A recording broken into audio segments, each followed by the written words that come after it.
en el mundo del derecho, por cierto, están haciendo un doctorado ahorita, una especialización con España. ¿Cómo se manejan con esa especialización? Muy bien, embajador, verdaderamente hemos tenido la gran suerte de que usted fuese nuestro profesor, toda una personalidad en el mundo de esa especialización y futuro doctorado que vamos a realizar, debido a que pues los profesores invitados, como algunos que estuvieron la semana pasada, entre los cuales contamos con el profesor Cayetano Núñez, un eminente profesor de la Universidad de Madrid, y el profesor Pedro Tabao de la Universidad de Lisboa, eminente abogado y gran jurista, pues nos suministraron desde el punto de vista académico una cantidad de informaciones que verdadera y realmente constituyen una base muy sólida para nosotros. Además, temas que son de carácter internacional, derechos humanos, el tema del derecho penal internacional, el derecho constitucional, y dentro de eso, por cierto, se habló del derecho penal y lo que fue el juicio de Nuremberg. ¿Qué nos puede decir? Efectivamente, se menciona eso. El juicio de Nuremberg, embajador,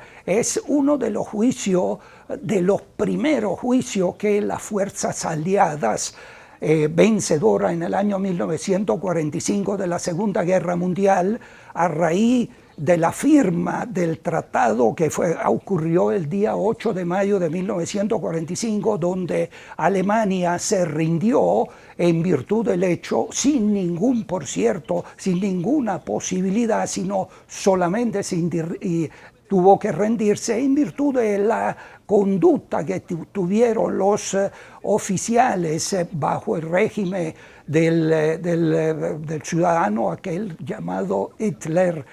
Y por supuesto había obligatoriamente que darle al mundo un ejemplo para que otros países no incurriesen en esos mismos errores voluntarios que incurrió Alemania desde el año 1933 hasta 1945. Mussolini no cayó en esa situación, ¿no?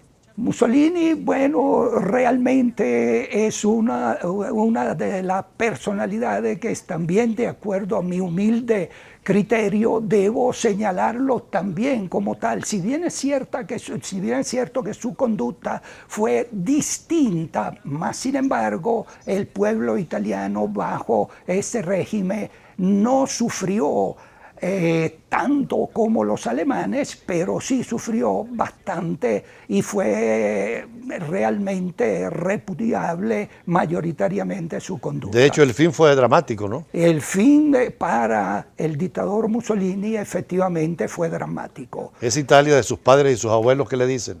Bueno, verdaderamente la Italia del padre, del abuelo, es una nación a la cual hay que admirar con mucho respeto desde el punto de vista académico, con mucho respeto desde el punto de vista laboral y con mucho respeto desde el punto de vista industrial, por cuanto realmente...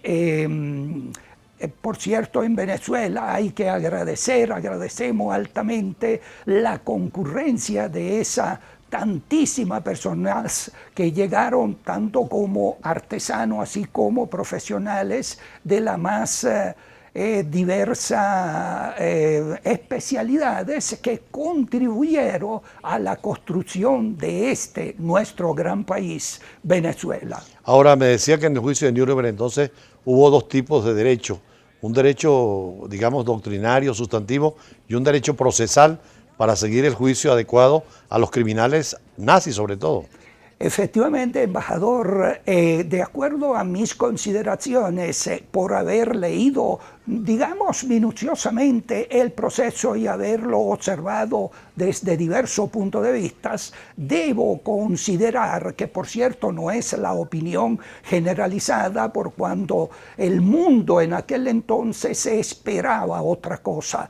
En la Carta de Londres se estableció en el 1945, embajador, que el proceso, ante todo, se llevara en un palacio como lo es el Palacio de Nuremberg, que era un verdadero palacio de justicia, anexo a las salas de audiencia, que era una inmensa sala, estaba la celda de los imputados, que en un primer término fueron 22, de los cuales solamente 21 fueron detenidos por la fuerza aliada constituida ya en el lugar a través de representantes. La fuerza aliada fueron las vencedoras de aquella guerra y estaban representadas por Estados Unidos, Rusia, Inglaterra y Francia. Sí, China en ese momento había la discusión entre la China continental no reconocida de Mao Zedong y la China nacionalista de Chiang Kai-shek, pero que no participó en el proceso. No participó en el proceso. Ahora hubo condenas a muerte, condenas de cárcel. Sí, efectivamente, el primer juicio, porque en realidad en Nuremberg se llevaron 12 juicios.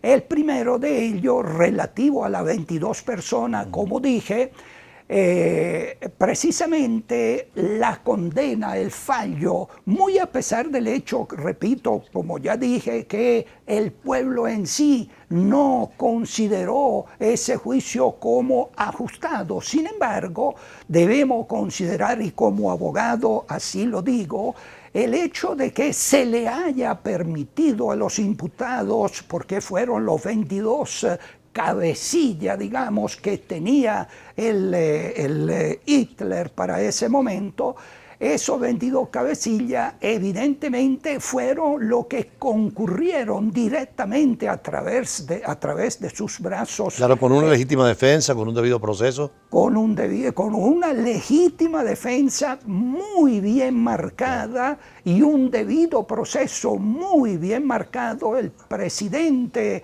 del tribunal, un inglés brillante, el fiscal, también un experto norteamericano brillante, conocedores del derecho. Me va a hablar de los otros juicios también, pero vamos a un corte y regresamos por compromisos comerciales para seguir con el tema que es muy importante. Ya regresamos.